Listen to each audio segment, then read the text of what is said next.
வணக்கம். விஜய் ரேடியோ தங்களை அன்புடன் வரவேற்கிறது. 50க்கும் மேற்பட்ட அண்டாக்களில் 200 ஆடு, 300 கோழி என பிரியாணி சமைத்து சுமார் 5000 பேருக்கு உணவாக வழங்கிய முனியாண்டி கோவில் திருவிழா. மதுரை மாவட்டம் திருமங்கலம் கள்ளிக்குடி ஒன்றியத்தில் உள்ள வடக்கம்பட்டி கிராமத்தில் ஒவ்வொரு ஆண்டும் தை மாதம் 2வது வெள்ளிக்கிழமை, சனிக்கிழமை காலை கிடா வெட்டி பிரியாணி சமைத்து மக்களுக்கு அன்னதானம் பிரசாதமாக வழங்கும் 89வது திருவிழா. கள்ளிக்குடி வட்டம் வடக்கம்பட்டியில் உள்ள சுமார் 400 ஆண்டு பழமை வாய்ந்த முனியாண்டி கோவில் உள்ளது.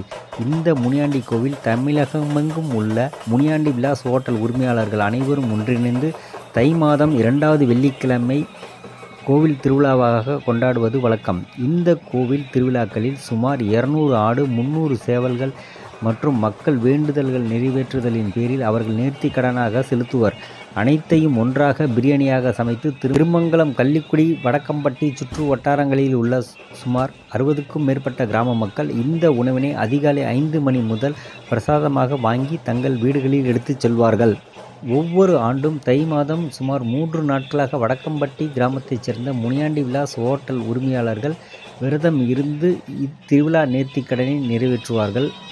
இந்த திருவிழாவில் சுமார் 200 ஆடுகள் மற்றும் 300 சேவல்கள் அனைத்தையும் சுமார் 2000 கிலோ அரிசியில் சுமார் 50க்கும் மேற்பட்ட அண்டாக்களில் பிரியாணி சமைத்து மக்களுக்கு பிரசாதமாக வழங்குவார்கள்.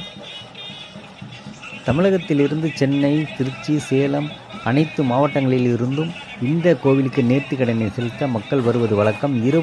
இரவு முழுவதும் இந்த திருவிழாவானது சுமார் 5000க்கும் மேற்பட்டோர் கலந்து கொண்டு அதிகாலையில் சமைத்த பிரியாணியை பிரசாதமாக உண்பர். இந்த வீடியோ உங்களுக்கு பிடிச்சிருந்தா மறக்காமல் விஜய் ரேடியோ சேனலை சப்ஸ்கிரைப் பண்ணுங்கள், லைக் பண்ணுங்கள், ஷேர் பண்ணுங்கள், கமெண்ட் பண்ணுங்கள். நன்றி, வணக்கம்.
Hey!